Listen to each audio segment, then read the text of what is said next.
Olá, saudação especial a todos vocês. Espero que ao assistir esse vídeo, essa aula, todos estejam bem, assim como seus familiares. Eu sou o professor Marco Xavier, sou aluno do programa de pós-graduação da URGS e sou mestrando em Ciência do Movimento Humano, sob a orientação do professor Dr. Rogério Voser. Componho também o grupo de estudos em esportes, coordenado pelo professor José Cícero e também pelo professor Rogério Voser. Nós estamos aqui na disciplina de Esportes 2, futsal. Esse é o módulo 4 e eu vou falar com vocês, passar algumas orientações para vocês referente a futsal e tática. Espero que todos vocês desfrutem do conteúdo, que possa contribuir na formação e nos estudos de todos vocês, ok?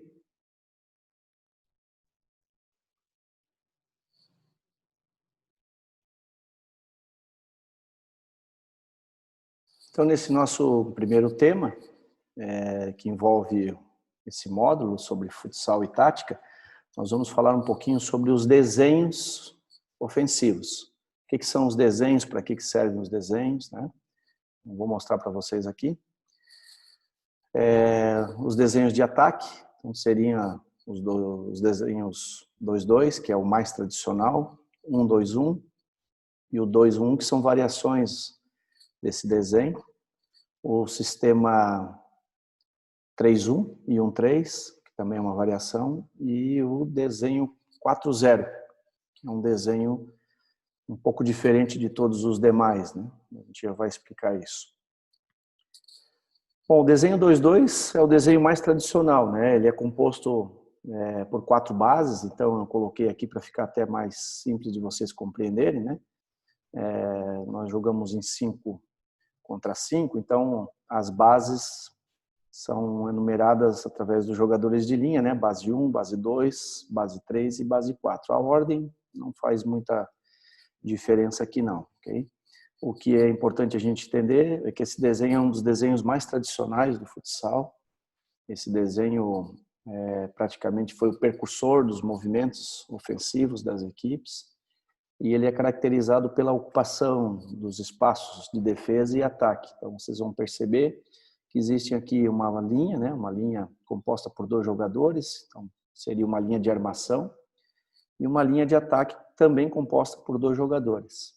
O que é importante a gente entender? Né? Que os desenhos eles são apenas uma estrutura do jogo. Os desenhos eles não vão acontecer propriamente nessa organização, né? Que está num quadrado. Às vezes não acontece isso. Obviamente existe um desequilíbrio, muitas vezes, entre as posições, né? Um pouco mais à frente, um pouco mais atrás, isso não faz diferença também. É através do desenho 2-2 que se construiu todos os outros movimentos ofensivos. Então, o desenho 2-2 ele surge como um precursor, né, dos outros desenhos, na medida em que as equipes elas vão se movimentando e elas acabam se adaptando a um estilo, a uma característica daquela equipe. Então, nós vamos ver mais à frente quando isso passa para um desenho 3-1, que já é um desenho que quebra um pouquinho essa rotina do 2-2. Né? Então, uma linha de armação e uma linha de ataque. Muito semelhante aos outros esportes coletivos, né? O futsal também tem jogadores com a capacidade de armar mais o jogo, né? Não são jogadores que têm aquela característica ofensiva de estar mais próximo do gol. Então, eles acabam fazendo posturas mais de armação, de movimentação mesmo. Então, o desenho ele precisa privilegiar a característica da equipe. Não é o contrário. Por exemplo, a equipe ela tem uma característica predominante de ter um pivô, né? A quarta base, por exemplo, jogar mais próximo do ataque. E aí eu quero usar um 2-2, mas aí eu acabo colocando um outro jogador muito próximo e atrapalha um pouco a dinâmica do jogo. Então seria melhor eu utilizar um desenho 3-1. O desenho ele vai contemplar especificamente a característica da equipe. Então, sempre que nós formos pensar, pô, que desenho é legal, qual é o melhor desenho? Não existe muito isso. É claro que o desenho 2-2, ele está em desuso. Difícil você utilizar, pelo menos na tática de alto rendimento esse desenho, essa estrutura, mas na base, na formação, até para que crianças, né, possam entender melhor, de forma mais simplificada, ele ainda é bastante usual. Agora, no alto rendimento, ele já é um pouco mais restrito a sua utilização. Porém, vou mostrar para vocês depois algumas situações que acontecem que acabam configurando esse desenho em muitas das partidas, ou pelo menos em alguns momentos, certo? Então, o desenho 2-2 é um desenho de quadrado. Vejam aqui a relação, né, do portador da posse da bola e os seus demais companheiros, né? Quando acontece esse tipo de desenho, normalmente costuma-se dizer que a defesa é facilitada, porque ao ter apenas 2 atletas, né, na mesma linha, esse atleta com posse de bola, ele tem uma opção de passe lateral apenas. Isso acaba prejudicando, às vezes, a progressão. Então, quando acontece isso durante uma partida, muitas das equipes adversárias, elas acabam subindo a defesa para dificultar esse passe. Às vezes, o atleta da base 3, que é um atleta numa linha diagonal, ele está muito escondido, está atrás da defesa, ele não consegue aparecer para ser uma opção de passe. E, às vezes, a sustentação ofensiva, que é esse passe na paralela, um passe simples, a defesa está fechando a paralela, então prejudica demais a mobilidade. Por isso que no alto rendimento ele deixou de ser utilizado com frequência em função da sua pouca mobilidade de movimentação. Então essa seria basicamente a estrutura 2-2. Aqui eu só trouxe para amarrar um pouquinho essa questão do 2-2, né? A quadra de futsal ela também é feita de espaços, né? Então, se nós fôssemos utilizar esse 2-2 para uma melhor compreensão, né, eu separei aqui numa linha imaginária, só para vocês perceberem, que ao separar aqui ao centro da quadra com uma linha imaginária, nós teríamos aqui 4 retângulos, né? Seria mais ou menos o que o 2-2 faria, né? Cada um ocupando uma base. E qualquer um que se movimentasse para próximo da sua base, né, estaria formando um triângulo ofensivo. E isso aqui também é importante, quando nós vamos trabalhar com crianças, né, com atletas em formação, entender as ocupações dos espaços. Porque se cada um tem um espaço na quadra, ao eu ocupar o espaço do meu companheiro, alguém precisa ocupar o meu espaço, né, para que haja uma mudança de ocupação desse espaço. E é isso que nós vamos chamar de movimentações ofensivas. A partir do momento que eu ocupo o espaço de um companheiro, esse meu companheiro cede aquele espaço para que eu possa ocupá-lo e ele vai buscar um outro espaço. Ele pode voltar para o espaço onde eu estava ou ocupar um segundo, terceiro espaço e assim sucessivamente nós vamos liberando generosamente os espaços para que os atletas possam se movimentar em quadro. Então, além da questão da lateralidade, que vocês vão perceber que muitos atletas, dependendo da predominância do pé, vai jogar melhor desse lado da quadra ou desse outro lado da quadra. Então, essa lateralidade ela existe. Tem atletas que jogam bem na quadra de defesa por esse lado, mas jogam bem na quadra de ataque por outro lado. Então, é como se fosse uma diagonal entre defesa e ataque. E isso é um componente muito bacana de observação e correção na formação. E aqui, da mesma forma, né? Eu jogo melhor, às vezes um atleta com predominância de perna esquerda, ele vai jogar melhor na quadra de defesa desse lado e vai jogar melhor naquele lado. Então, essas ocupações, né? Elas também vão ajudar a potencializar a predominância dos atletas, dos pés, né? Pé bom, que a gente chama na gíria popular. Aqui nós temos o modelo 3-1. Esse é o modelo mais típico do futsal brasileiro. Foi esse desenho 3-1 que caracterizou o Brasil como uma das grandes potências mundiais. Por que isso? Em função desse atleta aqui, a quarta base. Então, esse atleta aqui, que nós chamamos de pivô, ele joga muito próximo do gol adversário e de costas para o gol adversário. Então, nós tivemos grandes especialistas nessa área. E por termos muitos especialistas nessa área, é que esse sistema, esse desenho, ele privilegiou o futsal brasileiro. Muitos atletas surgiram nessa posição e foram grandes atletas famosos, né? Por quê? Porque jogavam bem, porque estavam próximos da meta adversário, porque faziam muitos gols, enfim. Então, o sistema 3-1, ele caracteriza-se por uma base de armação, uma base que a gente vai chamar de apoio e movimentação, e uma base de sustentação. Então, são 3 linhas compostas por características muito específicas. Então, esse atleta não significa que ele não vai estar no ataque ou que ele não vai ter mobilidade. Pelo contrário, no futsal hoje, vocês sabem que o fixo, né, ele vai muito ao ataque e faz gols, ajuda no ataque, e o pivô hoje ele ajuda muito no sistema defensivo. Então não é que ele não vá ter essa mobilidade, mas ele é um jogador de armação. Ele precisa ser linha de passe sempre para os atletas da segunda linha, que é os atletas de movimento.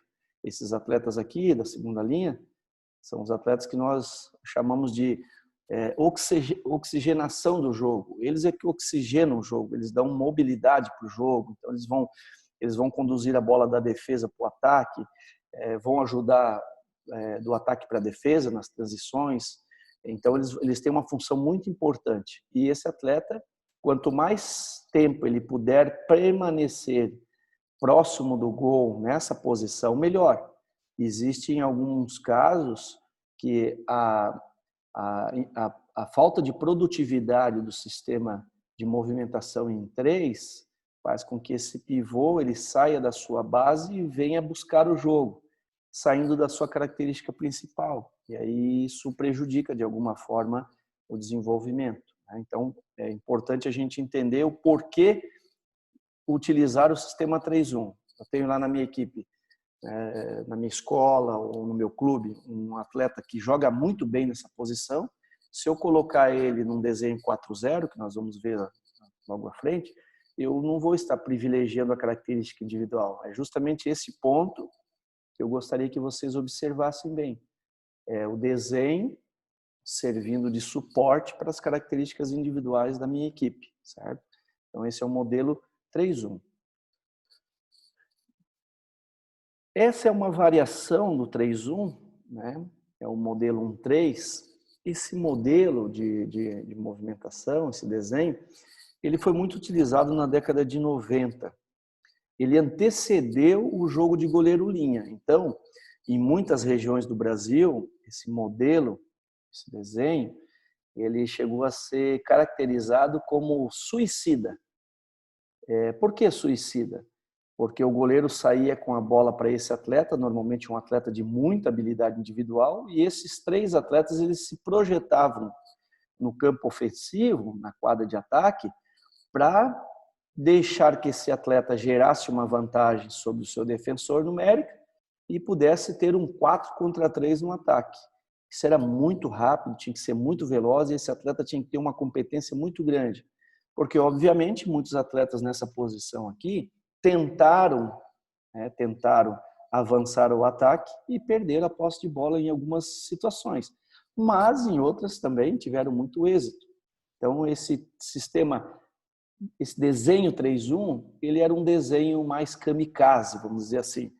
Imagine que hoje eu estou perdendo o jogo, eu não usava o goleiro na linha, né, ou o goleiro linha, eu então optava por 1-3 para poder gerar essa vantagem. O goleiro permanecia na sua área de defesa e eu exercia essa função de tentar gerar vantagem numérica. Então era um desenho muito mais para um momento do jogo específico do que propriamente para desenvolvimento da partida.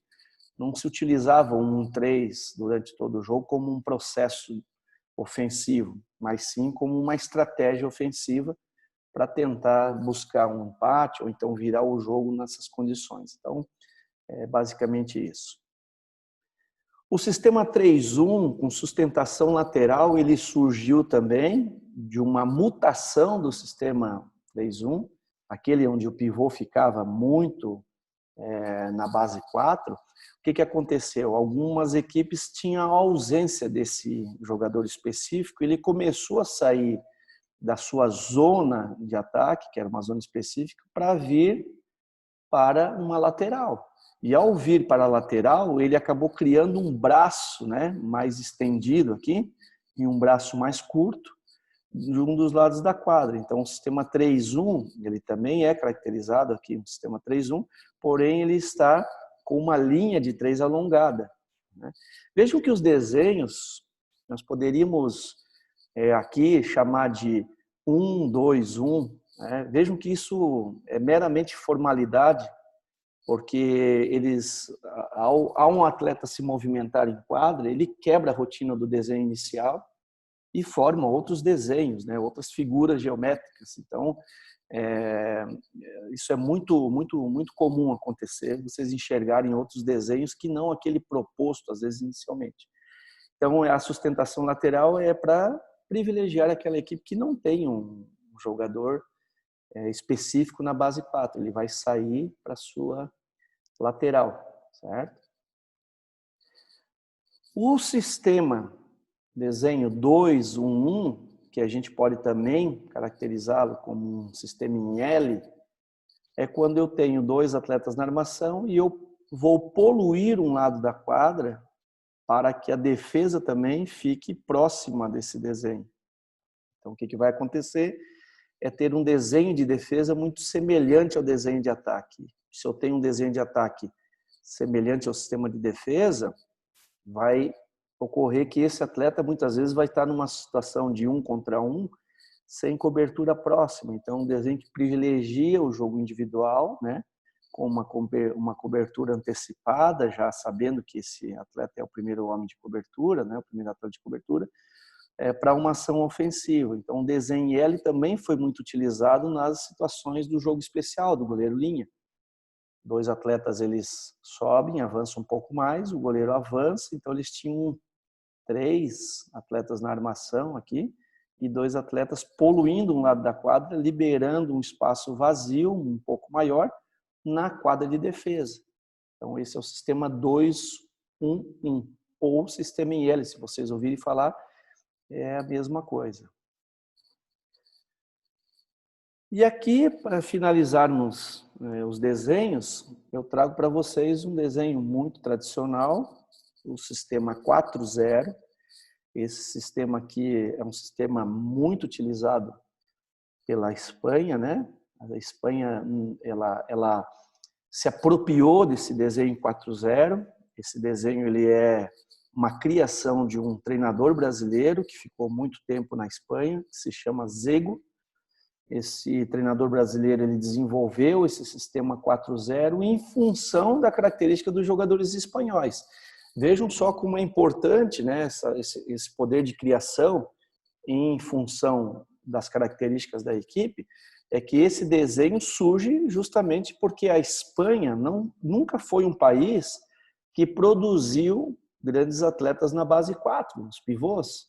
Então, eles sempre tiveram muita dificuldade de ter um jogador aqui com a competência que nós tínhamos. Tanto que muitos jogadores brasileiros dessa posição foram jogar no futsal espanhol e europeu por terem essa característica muito mais viva, muito mais efetiva. Então, como eles não tinham um jogador nessa posição, eles acabaram criando, né, desenvolvendo o sistema 4-0 para privilegiar a sua forma de jogar. Então, eles tiraram o pivô da base 4 e colocaram o pivô, entre aspas, né, na base 4, para jogar na quadra de defesa, promovendo um sistema de movimentação chamado 4-0. Também incorporado uma nomenclatura que se chama 4 em linha, né, como se os 4 jogadores estivessem na mesma linha. Porém, vocês estão vendo aqui, nós temos uma figura geométrica. Eles não estão em linha propriamente dito, né? Mas ele é composto por uma linha de armação e uma linha de aproximação, apoio e movimento. Esses 2 atletas aqui, eles precisam estar sempre apoiando o portador da posse da bola. Então, esse desenho, ele trazia também um desenho de defesa muito próximo e eles tinham a quadra de ataque, né, defesa do adversário, com muito espaço vazio para se projetar nesses espaços vazios e jogar em função dessa deficiência da defesa. como eu mencionei antes, a defesa naturalmente se comporta muito próximo da estrutura ofensiva. Se vocês observassem, por exemplo, alguma equipe que permanecesse na quadra de defesa para não ir cair nessa armadilha, essa equipe facilmente poderia avançar o seu processo ofensivo, não tendo que sair de pressão. Mas se ela sair na frente no resultado, obviamente essa defesa vai ter que buscar apertar esse ataque e, consequentemente, liberar mais espaço nas suas costas. Então, o 4-0 é um movimento caracterizado pelo futsal espanhol. E isso, na década de 90, ganhou muita força. Depois, nos anos 2000, a Espanha vence o Mundial de 2000 e 2004, e aí vem à tona esse desenho 4-0 como um dos grandes desenhos de movimentação no mundo. Muitas equipes passam a utilizar esse desenho sem se preocupar com a característica individual. O Brasil foi um deles. Como o desenho 4-0 teve sucesso, 2 mundiais ganhos pela Espanha seguidamente, esse desenho vem para o Brasil, os treinadores começam a utilizar esse desenho e nós começamos a matar, entre aspas, né, a figura dos nossos pivôs, que sempre foram características. Então, ali de 2000 até, vamos dizer assim, 2010, muitos treinadores brasileiros se debruçaram sobre esse desenho e acabaram impedindo a formação de grandes pivôs, grandes jogadores na posição 4, que é a nossa característica. Hoje, do ano de 2010, né, eu estou tentando marcar um pouquinho essa timeline, para vocês entenderem um pouquinho da história também. De 2010 para cá, a gente voltou a utilizar mais o sistema 3-1 e voltamos a produzir mais atletas nessa posição. Então, vejam que o desenho ele contempla muito a característica da equipe, certo? Então, aqui, eu vou mostrar para vocês aqui, rapidamente, para nós fecharmos essa nossa parte, né? Os desenhos com as defesas, né? Então, olha, esse seria um posicionamento natural de uma defesa que está marcando em 4-0, certo? É isso que eu estou dizendo. As defesas elas se comportariam muito próximos com o desenho de ataque. Se nós estivéssemos no desenho 3-1, vou mostrar os mais tradicionais, seria natural que a defesa se comportasse também numa figura 3-1, certo? E se nós tivéssemos um desenho 4-0,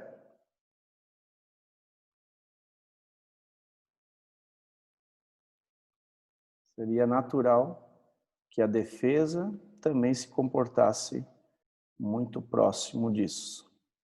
Então, tenho em mente que é o desenho ofensivo que cria uma característica do desenho de defesa. Porém, como eu falei no início, a busca e a aproximação dos atletas vão permitir que se criem triângulos ofensivos, tanto na quadra de defesa como na quadra de ataque, né? Então, na tática de autocompetição, se utiliza muito isso, né? Ó, uma busca, né? Então, tem uma linha de passe, tem uma fugida nas costas do meu adversário. Então, essas situações elas vão ocorrer em função do desenho, ok?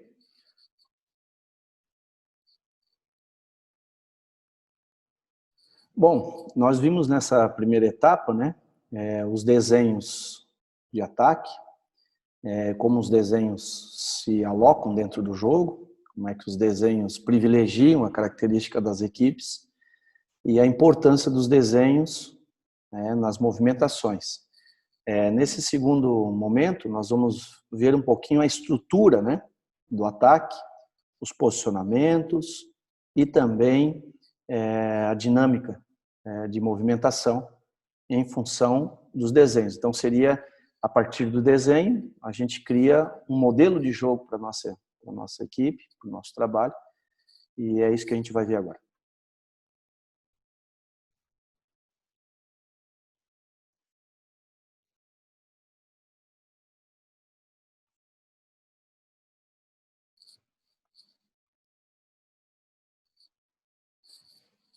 Sistema, tática e estratégia.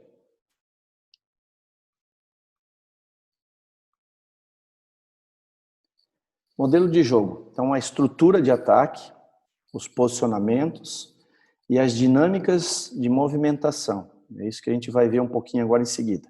Então, o que eu faço com os desenhos que eu tenho, né? Como é que eu vou utilizar eles? Então, separei aqui para vocês, só para a gente dar um exemplo de modelo de jogo, como é que a gente vai construir um modelo de jogo, dividindo a quadra aqui em 3 partes.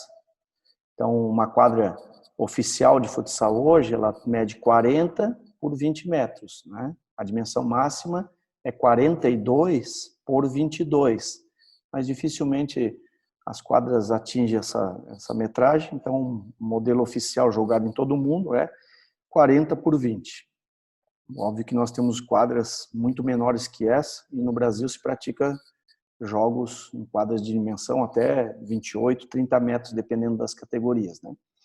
Então, aqui numa quadra oficial, nós estamos dividindo em 3 processos, que seriam sistemas de evolução. Então, um sistema ofensivo, o sistema de evolução 1, 2 e 3. Como é que as equipes jogam em cada sistema? Tem mudanças? Tem diferença? Sim, tem diferença.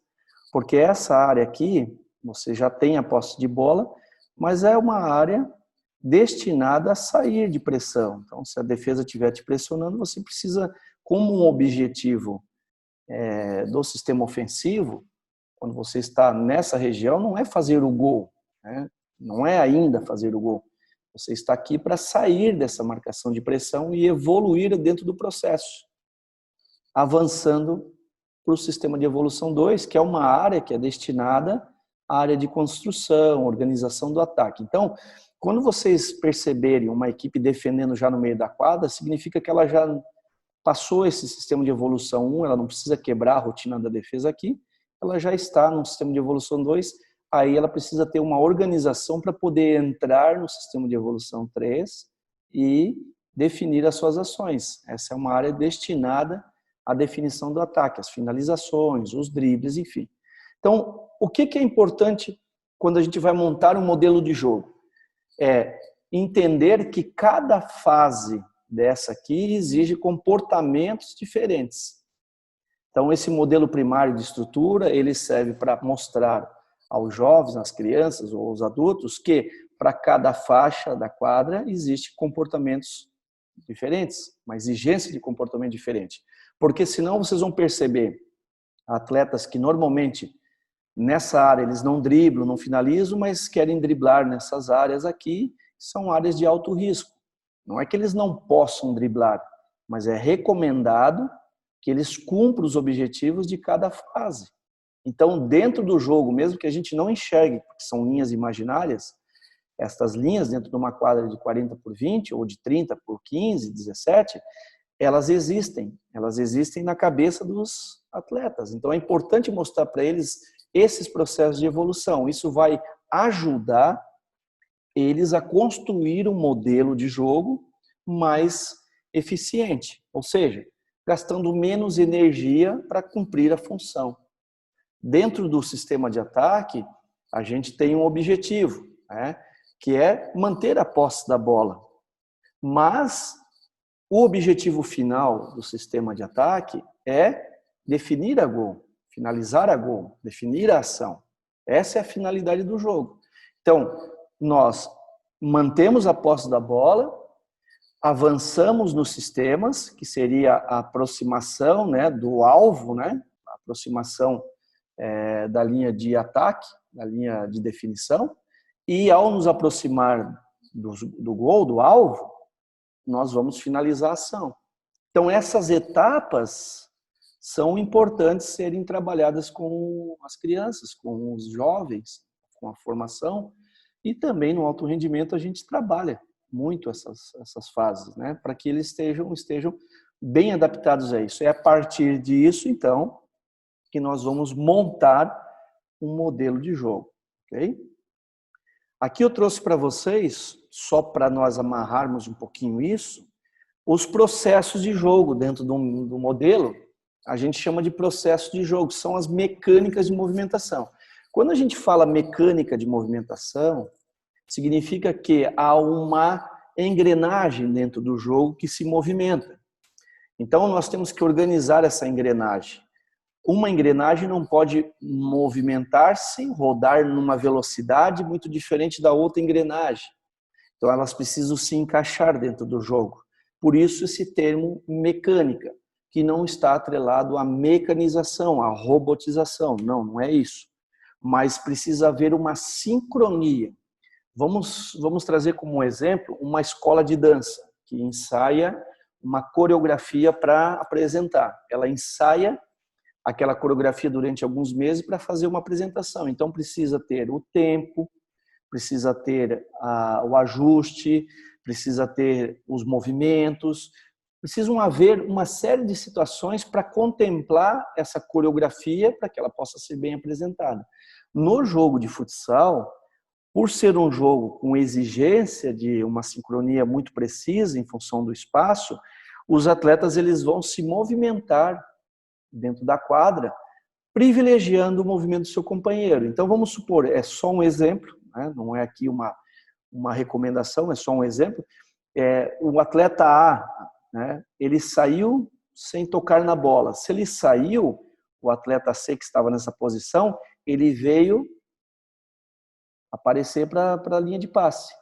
Lembram que eu mostrei para vocês? A, B, C, D, ou A, B, C, D, tanto faz, isso não importa. Os atletas ocupando cada um o seu espaço. Se eu sair para o espaço C, o C ocupou o espaço do A. Se o D saiu para ocupar o espaço do B, o B está ocupando o espaço do D. É assim que funciona. Eu usei aqui o desenho 4.0 para ficar até mais fácil, né? Mas a gente faz esse mesmo tipo de mecânica, né? A gente pode utilizar esse mesmo tipo de mecânica para outra função. Então, o desenho 3.1, o desenho 2.2, o desenho em L, a gente pode usar as mesmas mecânicas, elas são possíveis. Eu começo, então, a criar o meu modelo do jogo a partir dos desenhos, isso é o primeiro passo, os desenhos. Depois dos desenhos, eu começo a entender os processos do jogo, as áreas de evolução, o que eu tenho que fazer nessa área, o que eu preciso fazer nesta área, o que eu preciso fazer nesta área, e aí eu vou juntando tudo isso e vou, como uma escola de dança, vou ajustando a sincronia dos meus atletas, para que eles tenham essa mobilidade dentro da quadra, para que eles tenham a capacidade de se movimentarem sem atrapalhar um ao outro. No futsal, isso é vital. A consciência do meu movimento, porque ao me movimentar, eu movimento uma base de defesa. Essa relação defesa direta no futsal, ela está mais presente. As defesas elas caminham mais próximas do ataque, então elas estão mais identificadas olho no olho, né? Então, se elas estão mais identificadas olho no olho, é natural que quando eu me movimento, eu vá movimentar alguém comigo. Se eu me movimentar de forma errada, eu estou atrapalhando, às vezes, um companheiro meu que está com a bola.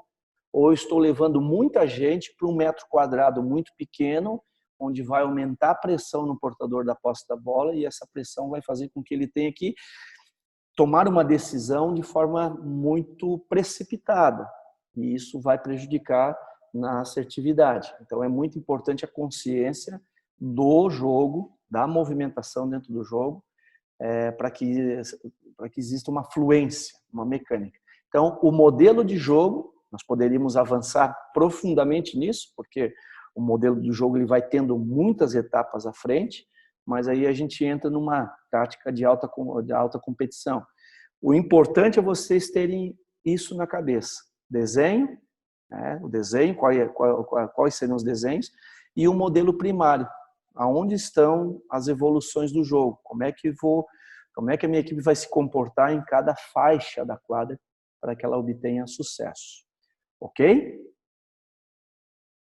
Bom, nessa etapa nós vamos falar de um assunto bastante interessante, muito polêmico, inclusive, que é o jogo especial. O jogo especial é a ação 5 contra 4. O goleiro linha ou linha goleiro. Nós já vamos explicar um pouquinho melhor o porquê da diferença e mostrar também para vocês algumas situações, tanto de defesa, desenhos de defesa, como também os desenhos de ataque. Por que eles acontecem e de que forma eles acontecem, ok? Vamos lá.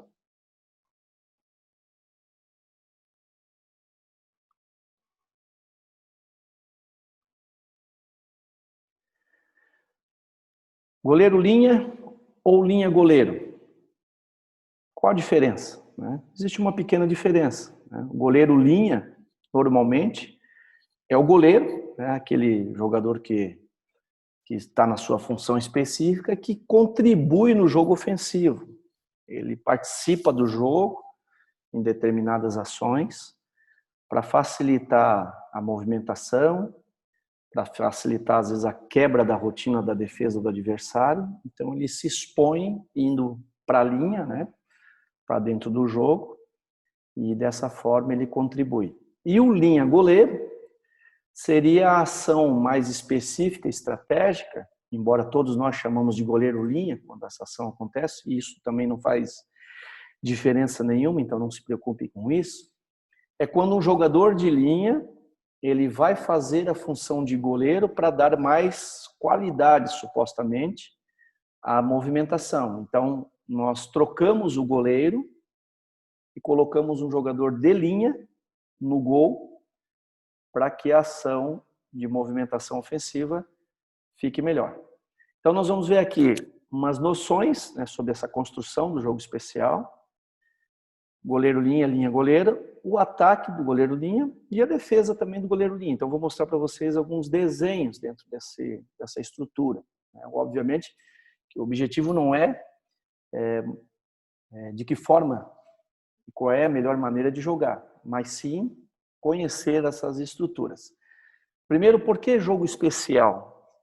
Porque o jogo, naturalmente, de forma natural, ele inicia 5 contra 5, mas o seu desenvolvimento quase que na totalidade são ações 4 contra 4. Os goleiros eles têm momentos específicos, nem sempre eles podem participar. Eu vou mostrar um pouquinho para vocês isso logo mais.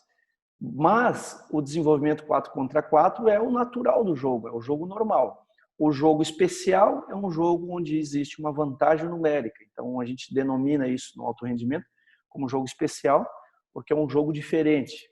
Diferente para a defesa, diferente para o ataque. É como se fosse um momento separado do jogo, esse jogo especial. Então, aqui eu vou mostrar para vocês alguns desenhos, manipular aqui nosso pad, para mostrar para vocês alguns desenhos. Então, vejam só. Primeira coisa. Esse é o goleiro da equipe de azul, ok?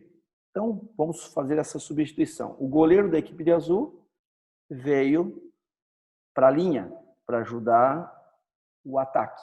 Então, aqui nós estamos jogando com o goleiro linha. É o mesmo goleiro que está defendendo, que está fazendo as ações, ele está jogando com sua equipe ofensiva. Existe a substituição do goleiro, que tem que acontecer exatamente dessa forma, o goleiro tem que sair para entrar o goleiro linha, ou linha-goleiro, nesse caso, certo? Então, ele substituiu. Esse jogador aqui é um jogador de linha, igual a qualquer um deles. Ele estava esperando para quando o goleiro saísse do gol, fizesse a substituição, ele entrasse para fazer esse movimento. Quando ele entra dentro do jogo, ele tem as mesmas funções desse aqui. Então, se ele tocar a bola com a mão, qualquer situação como essa aqui, ele pode, inclusive, ser expulso porque é o último jogador. Eu fiz questão de colocá-lo em verde para destacar o goleiro-linha do linha-goleiro, mas ele é obrigatório estar com a camisa da mesma cor do goleiro titular, do goleiro que estava em jogo. A regra obriga que o uniforme, a camisa, seja igual. Então, quando vocês estiverem assistindo um jogo de futsal, vocês vão perceber que esse jogador que entra, ele entra com a mesma cor de camisa, mesmo, igual, só que com o número que ele estava em quadra, e com o nome deles nas costas. Vocês vão perceber essa diferença, certo? Então, esse goleiro aqui, por exemplo, ele o goleiro linha, né? Ele está aqui. Ele recebeu uma bola do lateral e ele vai fazer um passe, certo? Ele fez um passe para o seu companheiro.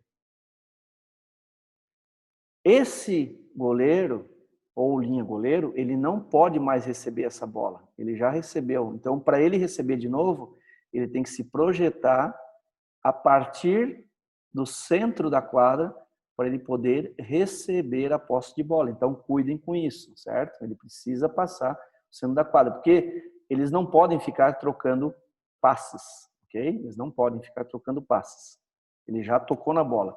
Ele só vai poder fazer de novo um toque se a bola passar o centro da quadra, se ele passar o centro da quadra, ou se a bola pegar em algum adversário e voltar para ele, aí ele pode de novo receber a bola na sua área.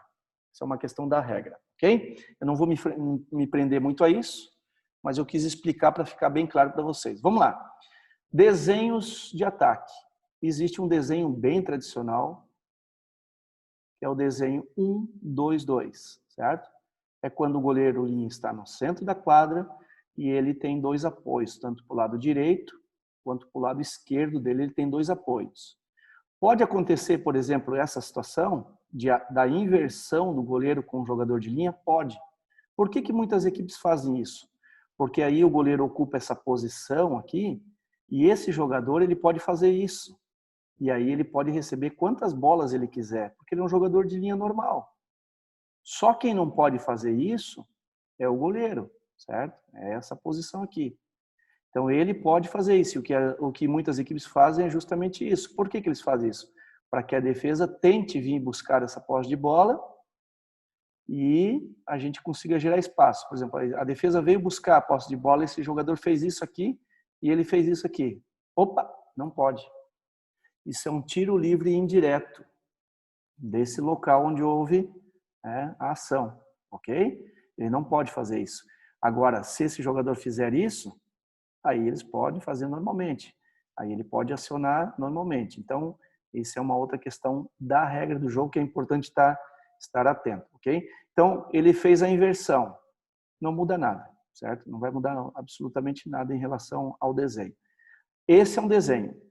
O outro desenho é o que nós chamamos de 2-1-2. O goleiro ele vai para a lateral, a gente fixa um jogador no centro da quadra e existe essa linha de passe, linha de fundo, linha de meio, transferência de passe. Então ele fica numa situação para tentar quebrar a rotina da defesa. Não vou falar da defesa agora, depois eu falo para vocês da defesa. Qual é o melhor desenho para a defesa? Vai depender do desenho do ataque, certo? Nesse tipo de desenho aqui, esse tipo de desenho defensivo é ruim, porque vai facilitar o jogo de ataque. Então, esse seria um desenho 2-1-2. O outro desenho, eu vou mostrar para vocês os quatro que são mais utilizados, né? O outro desenho seria esse desenho aqui. Esse desenho é um desenho também muito característico do futsal espanhol, futsal europeu, que se chama pirâmide, né? Pirâmide. Por que pirâmide? Vejam só o desenho, né? O desenho está nessa direção aqui, ok? Então, olha o apoio de passe. Eu posso fazer um passe com intenção de que essa bola alcance esse jogador. Posso fazer um passe para esse jogador. Ou posso fazer um passe para esse jogador. Então, a intenção é manipular o sistema de defesa. É para isso que acontece.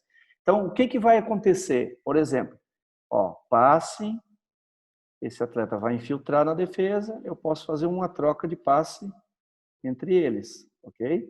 Isso acontece. É muito natural que isso vá acontecer nesse momento. Então, percebam que o desenho vai atender também as características da equipe. Tem equipes que trabalham nesse desenho, tem equipes que trabalham em outros desenhos.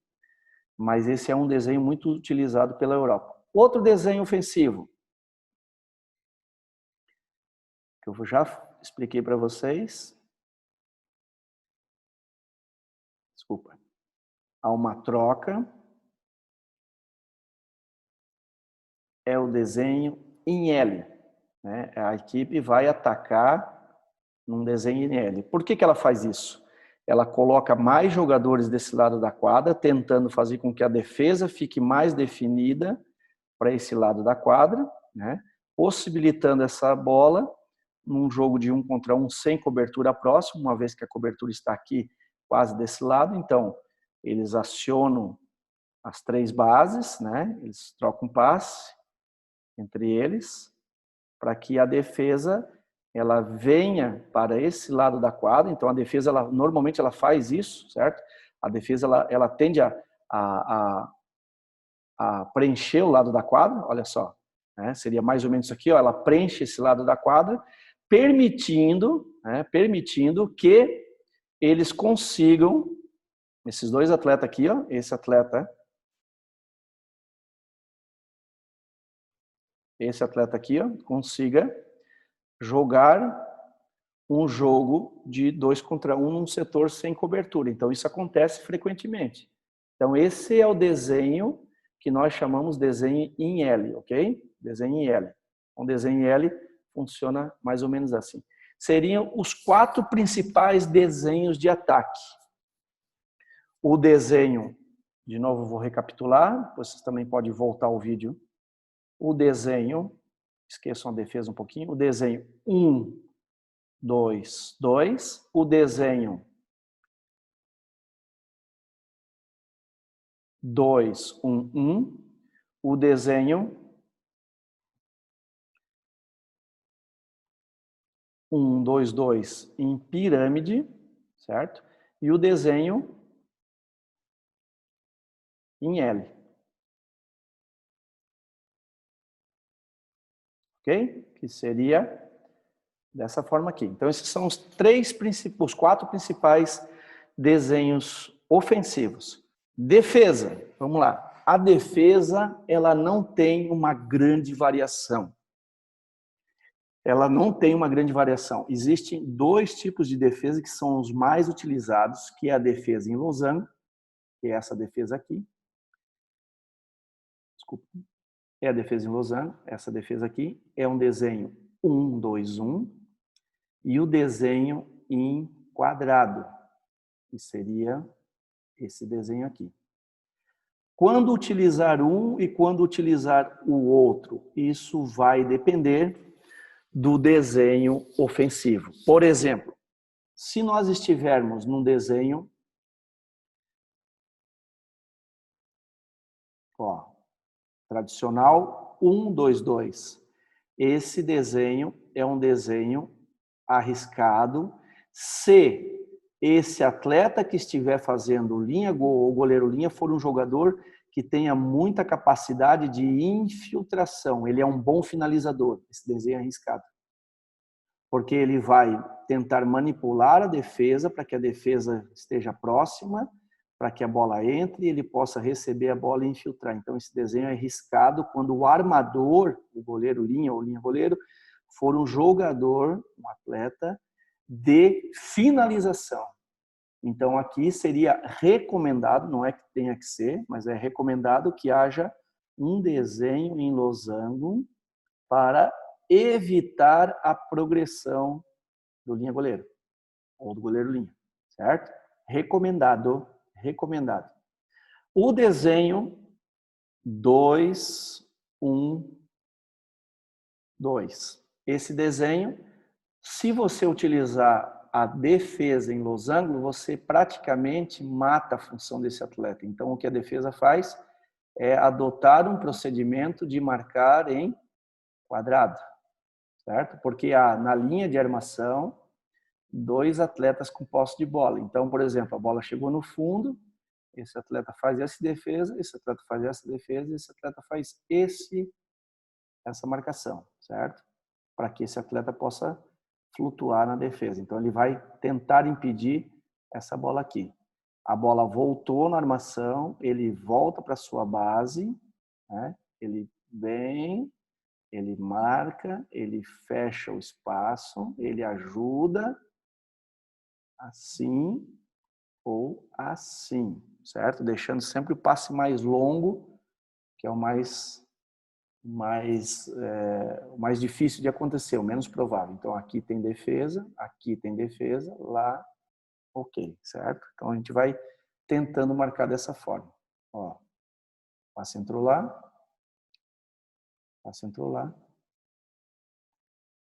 ok? Ou, se for o caso, esse atleta pode descer para ajudar.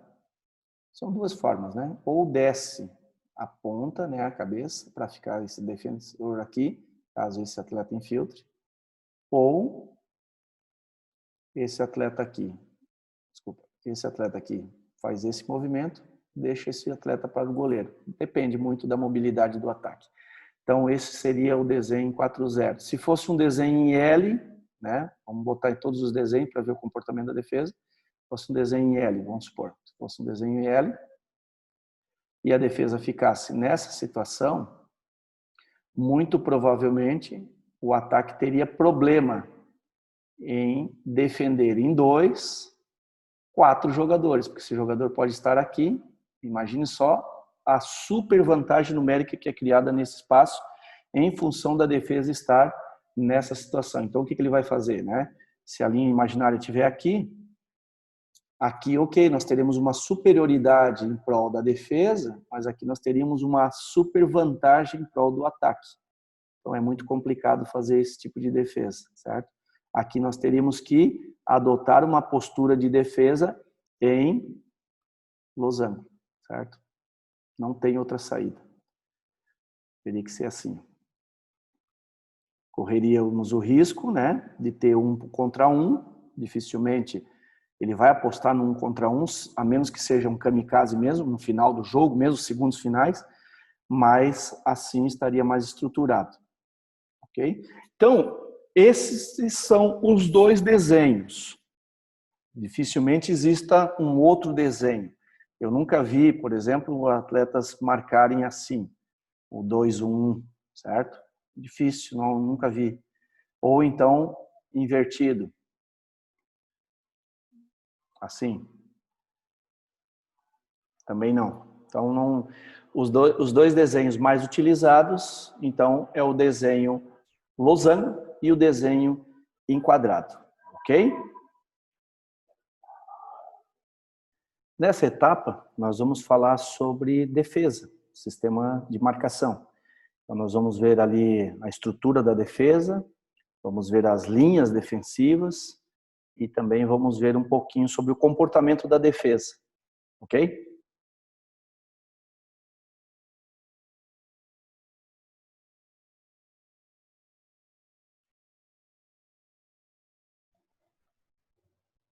Então, aqui, sistema defensivo, estrutura, linhas defensivas e o comportamento da defesa, ok?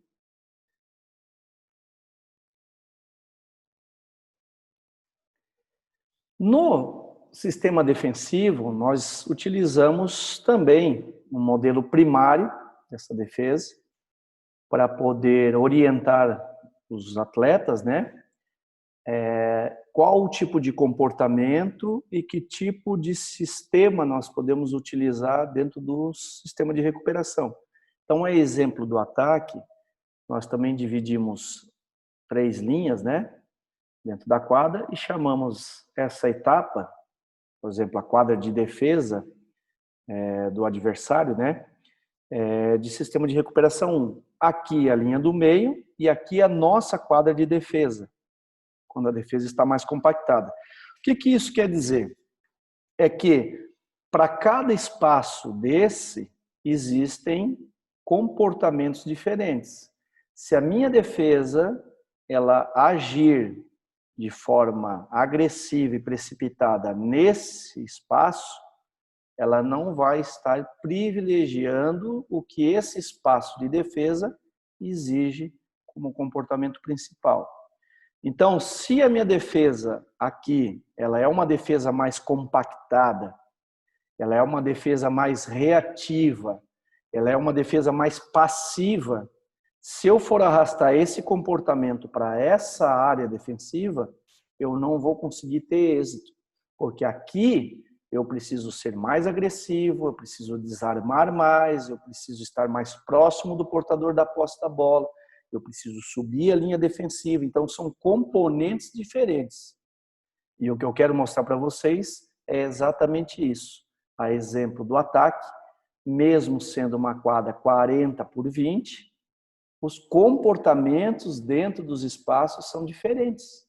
E é importante trabalhar isso junto com os atletas, principalmente na formação dos atletas, certo? Então, vamos buscar, de alguma forma, conscientizar os atletas da necessidade desses comportamentos. Então, esta área, que é o sistema de recuperação 1, é destinado à marcação de pressão. Se os meus atletas estiverem ocupando esta área, eles devem estar pressionando. Não adianta eu estar ocupando esta área e não pressionar. Então, eu não vou estar contemplando a exigência do espaço. Quando a minha defesa está no sistema de recuperação 2, nós chamamos de equilíbrio defensivo. Aqui eu preciso ter equilíbrio para defender. Eu não sou nem tão agressivo e também não sou tão passivo. Eu estou equilibrado defensivamente para voltar a pressionar ou então aceitar uma defesa mais compactada, que é a exigência do sistema de recuperação 3, a compactação defensiva. Aqui eu protejo mais o pivô, eu fecho mais as linhas de passe, eu evito que o passe cruze a minha área, eu evito que o passe cruze entre as linhas dos meus defensores, porque tudo isso aí vai ser prejudicial. Okay? Então, eu tenho que ter essa noção. Aqui, só a título de informação, são as linhas defensivas. Naturalmente, hoje se preza, né, utilizar como nomenclatura, né, 4 linhas defensivas. No meu ponto de vista, a gente nem tem tanto espaço para isso. Então, não seria necessário 4 linhas. Mas, como eu mostrei para vocês anterior, eu divido a quadra em 3 processos. Mas existem 4 linhas. Então, a literatura vai trazer para vocês 4 linhas defensivas. Seriam linha 1, linha 2, linha 3 e linha 4. As 2 linhas, 1 e 2, são linhas de defesa de ataque. Ou seja, linhas posicionadas no ataque do adversário. E a linha 3 e 4 seriam linhas de defesa no sistema defensivo ou na quadra de defesa. Então, seriam linhas mais reativas, linhas mais passivas.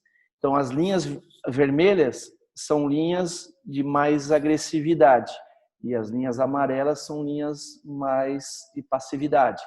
Então, quando eu adoto a estrutura das linhas, eu preciso entender que se a minha equipe ela atua em linhas vermelhas, as 2 primeiras linhas, a proposta dela deve ser de ser mais agressiva, de buscar mais a recuperação da posse da bola.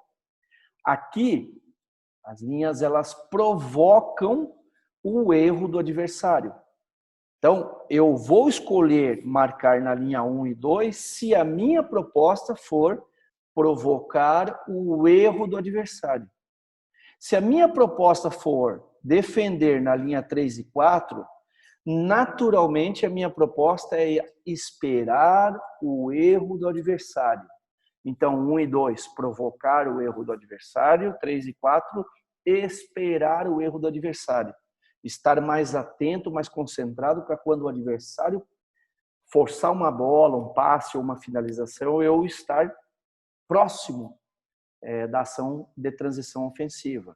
Então, vejam como isso faz muita diferença. Não são apenas linhas por serem linhas, ou elas não estão postadas aqui, basicamente, para poder ficar bonitinho, organizado. Não, até porque elas não acontecem totalmente organizadas.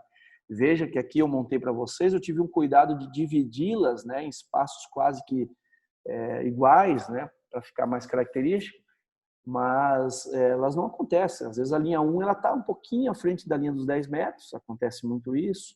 A linha 2 está um pouquinho mais à frente, a linha 3 pode estar um pouquinho mais próximo da linha central, e a linha 4, normalmente, fica posicionada em cima da linha dos 10 metros. É difícil uma equipe que marque muito atrás da linha dos 10 metros, né? Porque ela vai proporcionar finalizações a gols de média e longa distância. ela se posiciona mais ou menos na linha dos 10 metros. Nós diríamos que essa linha aqui, 3, ela está ali aproximadamente nos 15 metros, né? Aqui nós teríamos uma linha também nos 15 metros de ataque e aqui próxima aos 10 metros. Então, vocês vão ler na literatura 4 linhas de defesa. Não confundam 4 linhas de defesa, que são linhas imaginárias na defesa, com o posicionamento das linhas. Ah, ficou confuso, Marquinhos. Não, eu já vou explicar para vocês isso. Nós só temos 4 jogadores, certo? Nós não podemos ter, por exemplo, um jogador aqui, um aqui, um aqui e um aqui. Não. Então, as linhas de defesa, as linhas defensivas marcadas na quadra, são posicionamentos da defesa. Agora, a linha defensiva ocupada pelos atletas é diferente. Eu já vou mostrar para vocês isso. Eu não posso ter um jogador em cada linha. Então, vai ser natural que eu tenha um jogador numa linha, 2 numa outra e 1 numa outra, né? Seria 1, 2, 1. Ou eu posso ter 2 jogadores nessa linha e mais 2 nessa linha. Posso, não tem problema. Eu posso ter 2 jogadores nessa linha e 2 jogadores nessa linha. Posso. Eu posso ter 2 jogadores nessa linha e 2 jogadores nessa linha. Posso? Posso. Porém, esses 2 últimos exemplos que eu estou dando para vocês não são recomendáveis. Por que eles não são recomendáveis? Porque quando acontece, por exemplo, de 2 jogadores ocuparem essa linha e 2 jogadores ocuparem essa linha, nós nos distanciamos da primeira linha defensiva. E aí facilita os adversários a jogarem no que chamamos de entrelinhas de defesa. Se eu abro esse buraco na minha defesa, não ocupando a segunda linha, eu estou provocando um buraco na minha defesa e é justamente aqui onde o adversário pode entrar e obter êxito. Então, se eu estou nessa primeira linha com 2 jogadores, naturalmente, não vamos colocar uma regra, mas naturalmente os outros 2 precisam estar aqui, ou precisa estar um outro atleta aqui e um outro atleta aqui. E isso é o que chamamos de 3 linhas defensivas. Vou explicar de novo na prática daqui a pouco para vocês. Mas é assim que funciona. Eu não posso ter 2 jogadores defendendo aqui na linha vermelha, que é uma linha agressiva, e 2 jogadores passivos na linha 4. Está errado, né? Se um jogador ocupar a linha 1 agressiva, ofensiva, eu pelo menos tenho que ter 1 aqui nessa linha e 2 nessa linha. Ou 2 nessa e 1 nessa, tanto faz. Mas eu preciso preencher as linhas. Eu não posso deixar linhas sem preenchimento. Se a defesa tiver 1 aqui, pode ter 2 aqui e 1 aqui, ou 1 aqui e 2 aqui, sim, porque esse atleta aqui está entre as linhas para poder fazer essa cobertura para ambos os lados. Ele pode estar 2, 1, 1, 1, 2, 1, 1, 1, 2, sim, mas ele está ocupando as linhas. Por isso que é importante entender o porquê existe as linhas defensivas, certo? Vou explicar um pouquinho melhor para vocês aqui, então. Vamos lá. Olha só. Primeiros posicionamentos de saída, né? Se o adversário ele se posiciona para jogar em 3-1, vai ser natural que o posicionamento seja próximo disso, né? Agora, se ele vai estar lá na linha 1 ou na linha 2, isso tanto faz, mas vai ser natural que ele se posicione da mesma forma. Se o posicionamento do adversário for em 4-0, certo? Dificilmente, 4-0, dificilmente o posicionamento vai ser esse, porque esse atleta fica sem função. Esses atletas aqui em 4, eles vão ter, vamos supor que eu vou querer marcar em 3 aqui. O que vai acontecer aqui? Acontece o que nós chamamos de superação, né, de vantagem de superação na primeira linha defensiva. Nós temos aqui 1, 2, 3, 1, 2, 3, 4. 4 de ataque contra 3 de defesa. Esse atleta aqui, naturalmente, vai ter muito trabalho, porque ao quebrar a linha defensiva em inferioridade, podem vir 2 ou 3 jogadores contra esse mesmo atleta. Então, é muito difícil, né, que as equipes se posicionem dessa forma. Elas naturalmente vão se posicionar como se posiciona o ataque. Então, Então vai em 4-0, vamos supor assim, ó. Mesmo que eu esteja assim, ó, um movimento assim um pouquinho mais conservador, ok? Então ele vai se posicionar. Então, os posicionamentos de defesa inicial quase que sempre vão atender a estrutura do posicionamento de ataque. Isso é muito comum que aconteça, certo? Olha lá, vamos supor que eles estejam no posicionamento 3-1, ok? Vou simular um 3-1 aqui. Ó. Como é que eles estão defendendo? Eles estão defendendo como recomenda o protocolo de segurança de uma defesa. Linha 1, certo? Linha 2, linha 3. Eles têm 3 linhas defensivas. Uma boa defesa normalmente trabalha com 3 linhas defensivas. É difícil, muito difícil, vocês perceberem, por exemplo, esse tipo de situação aqui, ó. É mais difícil acontecer isso, certo? Ó, é mais difícil acontecer isso. Se isso acontecer, vejam só, eles estão com 2 numa linha, 2 numa linha. É uma linha muito vulnerável, marcar apenas em 2 linhas. Vejam que não são aquelas linhas 1, 2, 3 e 4, são linhas de posicionamento defensivo. É muito difícil isso acontecer. Se isso acontecer, esses atletas estarão mais vulneráveis. Então, recomenda-se sempre a formação de 3 linhas. Ó, como eu expliquei antes para vocês. Eu posso estar assim? Eu posso estar assim? Posso. Né? Eu posso estar assim.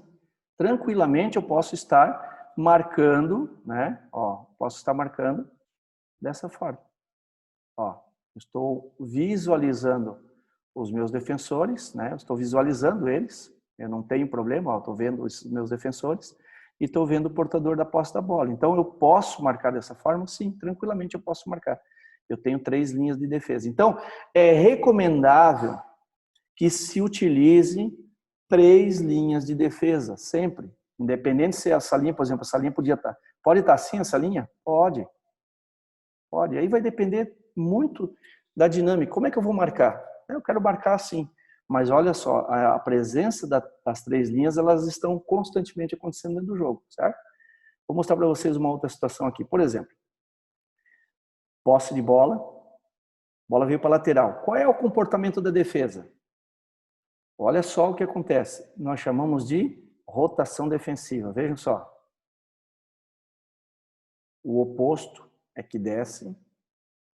Relação da bola. Olha só, a bola está aqui. Vamos supor que a trave ela estivesse nessa perspectiva. Em relação à bola, a trave está assim, um exemplo. É como se enxerga a dinâmica do jogo. O portador da bola, como se a trave estivesse assim, numa diagonal. Então, vamos lá. Se ela está numa diagonal, olha lá. Linha 1, linha 2, linha 3. Ok? É assim que a gente melhora a capacidade dos atletas de enxergarem o jogo. É isso que a gente tem que trabalhar na formação dos atletas, para que eles enxerguem. Se eu vou colocar a trave no lugar dela de novo, beleza? Ó, esse atleta aqui é um atleta que ele impede que a bola chegue no lado de lá, para que não ocorra isso aqui, ó. Ele não tenha que sair e ocorra um jogo de 2 contra 1 no setor. Se acontecer também, a defesa vai precisar fazer o que nós chamamos de rotação defensiva. Olha lá. Rodou a defesa, olha lá, ok? A defesa rodou. Mas esse atleta, ele marca como na defesa de goleiro-linha, tentando impedir que a bola corte a linha e vá atingir o lado oposto, acelerando essa defesa. Então a defesa ela vai se comportando assim. O que ele faz? Ele impede que a bola chegue lá no outro lado. Mas vamos supor que esse atleta ele entrou numa linha de passe, ele conseguiu fazer esse passe lá. O que vai acontecer? Será que dá tempo para esse atleta aí? Pode ser que não. Então, se esse atleta fizer isso aqui, a defesa vai precisar fazer uma rotação rápida da defesa. Vai fazer isso aqui, ó. Ok?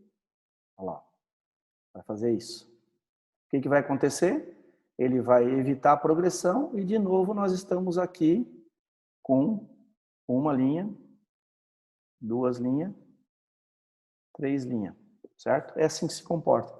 Ah, professor, mas esse cara está um pouquinho à frente. Não tem problema nenhum, gente. O que precisa ficar caracterizado é uma cobertura de paralela e uma cobertura de meio. Então, o oposto é o jogador de flutuação da defesa. É assim que a defesa se comporta. Então, finalizando aqui, eu queria dizer para vocês que não confundam as linhas, né? Aquelas linhas que tem linha 1, né? Que a quadra fica marcada, linha 2, linha 3, linha 4, tá? Coloquei elas assim mais ou menos organizadas. Não confundam as linhas de marcação com as linhas de posicionamento de marcação. Tem uma diferença. E essa diferença é importante vocês compreenderem. Tem bastante coisa no sistema de defesa, né? Mas eu queria falar para vocês especificamente sobre a estrutura do jogo, né? O modelo primário, como eu mostrei para vocês aqui nesse slide anterior. A estrutura do jogo primário, né? Para que isso possa estabelecer comportamentos diferentes. Então, os comportamentos são importantes. As linhas, né? E depois a gente trabalhou um pouquinho com essa questão das perspectivas das linhas de marcação e as linhas de posicionamento, ok? Bom, pessoal, eu vou deixar para vocês aqui um material complementar. Eu deixo para vocês aqui o material complementar. Então, vocês vão ver que existe aqui os QR Codes, né? Então, nós temos aqui os desenhos de ataque, os modelos de jogo. Aqui nós temos o sistema de defesa e aqui o goleiro linha. O que vocês podem fazer? Se vocês quiserem se aprofundar um pouquinho mais em relação aos conteúdos, esses são conteúdos complementares de estudos. Basta vocês clicarem aí um aplicativo de QR Code ou a câmera do seu celular. E esses vídeos eles estão no canal do YouTube e vocês vão se aprofundar um pouquinho mais, aqueles que desejarem saber um pouquinho mais de cada temática que nós abordamos aqui. Ok? Foi um prazer estar com vocês. Espero que todos estejam bem. Espero que vocês possam utilizar bastante essas aulas nos seus estudos e também na aplicação prática. E qualquer dúvida, qualquer coisa, eu estou à disposição, ok? Pela atenção de todos vocês. Muito obrigado. Me despeço aqui, agradecendo pela oportunidade de estarmos juntos nessa disciplina.